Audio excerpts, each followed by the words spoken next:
Tervetuloa taas tänne Leffahullu-podcastin pariin. Tällä kertaa arvostelussa A24, tai no ainakin heidän levittämä wrestling-elokuva The Iron Glove, joka tuli hetki sitten Prime-videoon. En ole mikään iso wrestling-fani, ainakaan enää, mutta aikana on kyllä tullut paljon katsottua WWE-menoa ja meininkiä jopa ihan viikoittain. Ja nykyään tulee seurattua satunnaisesti matseja sieltä täältä tai jotain lyhyitä koosteita, TikTok-videoita tai jotain, missä paljon on wrestling-maailman nykymenoa. Pääsääntöisesti WWE:hen, joskus myös muihin seuroihin. Eli kyllä tämä leffa jonkun verran meikäläistä kiinnosti. Varsinkin kun wrestling-leffoi ei niin paljon ole. Ja aiempiakin leffoja olen varmaan nähnyt. Muun muassa Wrestler-elokuvan sekä sitten tämä Fighting with Family. Ne nyt ainakin mitä tulee mieleen. Ja koska tämä on myös elämänkerta-elokuva, joka kertoo tositarinan Von Erichin veljeksistä, tai oikeastaan koko heidän painiperheestään, niin mä ajattelin, että tämä on hyvä leffa katsoa. Elämänkertaleffat on myös aina mielenkiintoisia, ja se liittyy painiin, wrestlingiin, eli on urheiluleffa samalla, niin tokihan se itseäni kiinnosti. Tämä elokuva kertoo siis 80-luvulla wrestling-piirejä hallinneesta Von Erichin perheestä, sen 4 veljeksestä, jotka kukin vuorollaan aloittaa painiuran isänsä, no oikeastaan isänsä pakottamana. Sillä heidän isänsä Fritz oli ennen itse painia, joka ei koskaan saavuttanut sitä suurinta, eli raskaan sarjan mestaruutta. Ja nyt hän yrittää sitten valmentaa poikiansa sitä tavoitetta kohti. Elokuvan alussa tulee hiukan mieleen Scorsesen kuin raivohärkä. Ei pelkästään siitä, että se alku on mustavalkoinen, mutta heti alussa nähdään tämmöinen hikinen painimatsi. Ja se tuo jotenkin mieleen kuin raivohärkä-leffan nyrkkeilyä. Sitten tässä on treenimontaaseja, mistä tulee mieleen Rocky-leffat. Ja mä tykkäsin jotenkin siitä kasariasetelmasta. On hienoja lavastusta, puvustusta, se yleisilme. Tarina on varsin toimiva. Poikien isä, melko armoton hahmo, ohjaa poikiaan vähän mielinmäärin mihin suuntaan haluaa mennä. Matsit on jännittäviä, koska ne voi tietää mitä siinä käy, joskin tässä leffassa ei hirveästi nähdä niitä matseja. Ja jos nähdään, niin ei nähdä ainakaan kokonaan. Ja mielenkiintoisin, mikä olisi ollut nähdä, on tämän veljeksistään Kerryn matsi Ric Flairia vastaan, ja tätä matsia ei edes näytetä. Ja se olisi ollut just yksi mielenkiintoisimpia hahmoja, matseja siis. Osittain myös siksi just, että Ric Flair on tosi mielenkiintoinen hahmo. Herra on edelleen painijutuissa mukana, vaikka ikää alkaa olemaan jo perhana, en tiedä kuinka paljon, 7-80. Ja Ric Flairia me tosiaan nähdään tässä leffassa hiukan pikkusen kehässä, vähän promoamassa. Ja kyllä mä sanoisin, että Aaron Dean Eisenberg on pirun hyvä roolissaan Ric Flairinä. Muistuttaa hyvin paljon oikeata Ric Flairia. Siihen osaan sanoa, koska mulla ei ole hirveästi mitään kontaktia etukäteen tähän Von Ericheihin.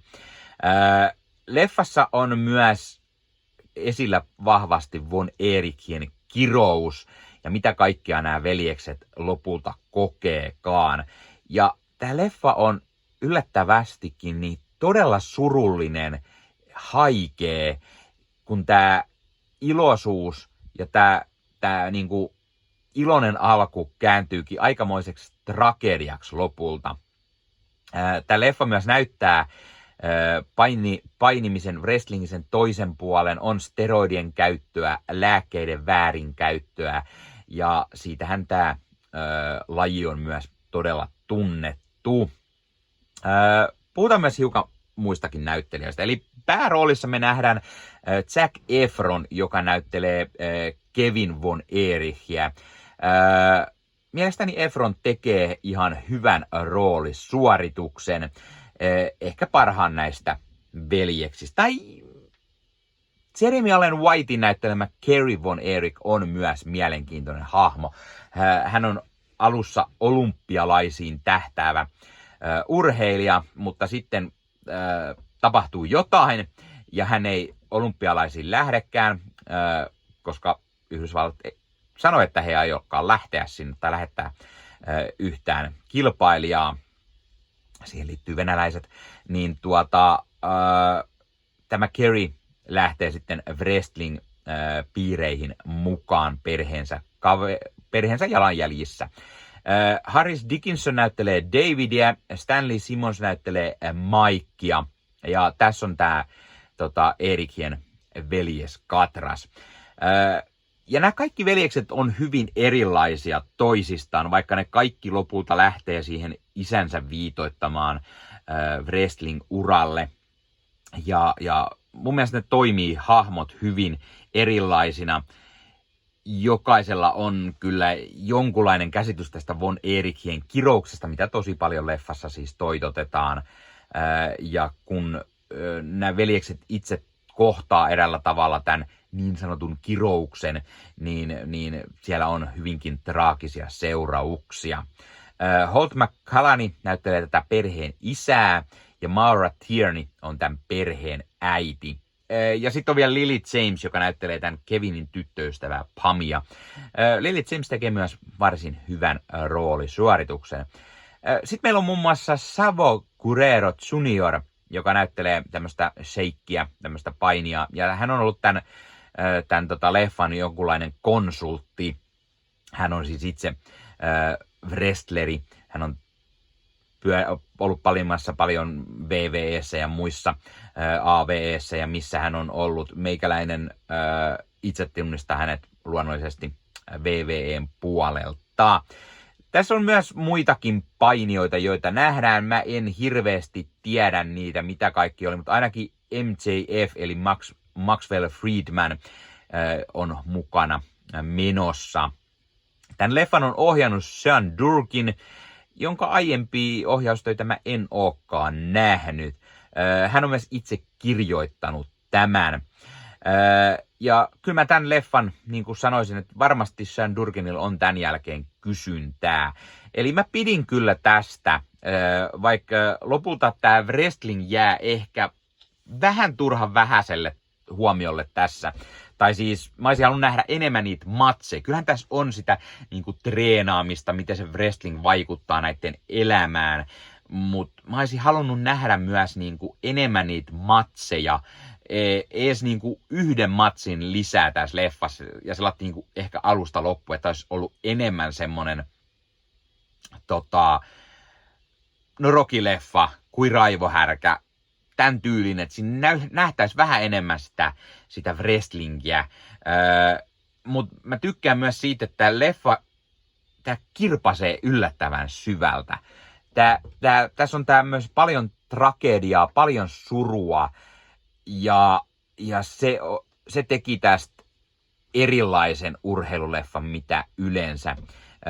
Tämä on elämänkertaleffa, niin nämä asiat on tapahtunut oikeasti, niin se että sä tiedät ja tiedostat sen, niin se teki tästä niin kuin vielä enemmän semmoisen, että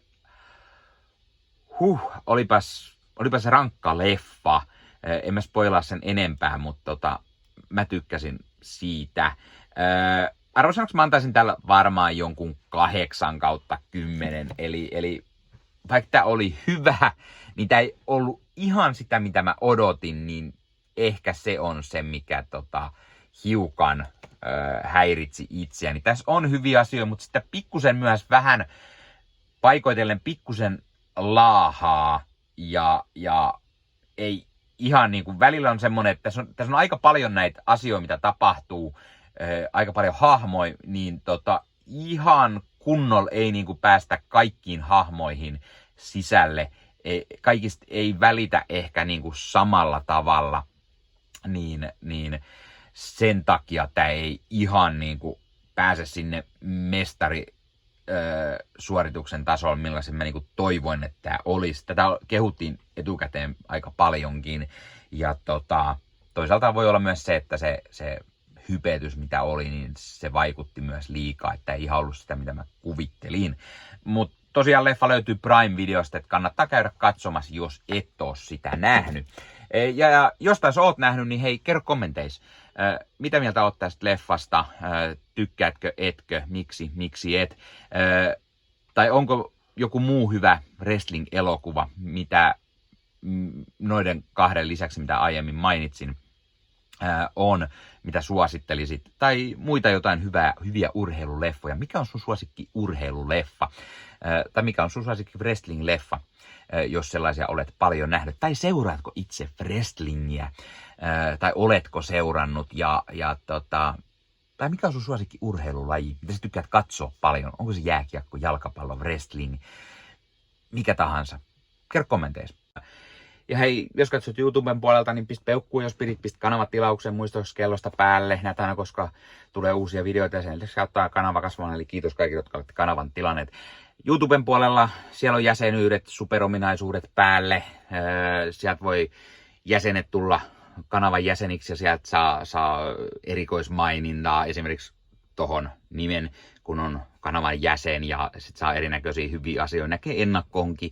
Esimerkiksi tämänkin on nähnyt varmasti jo aikaisemmin, jos on kanavan jäsen, tämän videon sieltä, ja muita videoita tulee. Esimerkiksi täällä on paljon täällä leffahuoneessa kaiken näköistä, mistä on tulossa lähiaikoina varmasti video, niin niitäkin näkee sitten ennakkoon, kun on kanavan jäsen. Joskus tulee jopa pelkästään jäsenille tarkoitettuja videoita.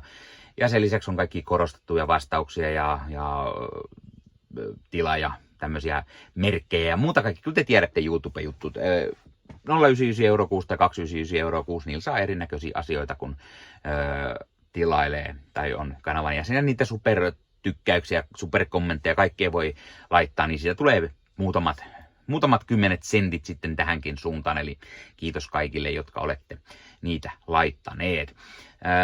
Ottakaa Leffahullu somekanavat haltuun, Instagrami, TikTokki, Facebook-sivusto, jäne. Meikäläinen tekee Marvel Podcast Suomea, Star Wars Podcastia ja sitten sen lisäksi meikäläinen kuuluu Leffamediaan, jos on yli 30 sisääntuottajia, jotka rakastavat leffoja ja sarjojen katsomista, niiden arvostelemista ja kaikkeen leffoja ja sarjoihin liittyvää. Sieltä löytyy leffa- ja sarja-aiheiset uutiset, huhut, trailerit, sieltä löytyy haastatteluja, kaikennäköistä leffa- ja sarja-aiheista.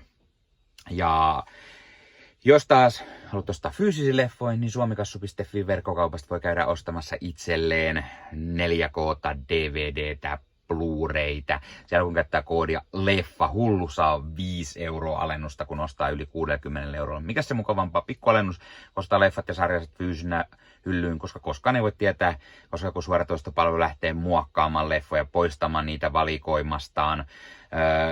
Usein kuvan ja äänenlaatu kärsii, koska suoratoistopalvelujen bittivirta ei riitä. Kun leffa on fyysinä hyllyssä, siinä on paras mahdollinen kuvan ja äänenlaatu, ja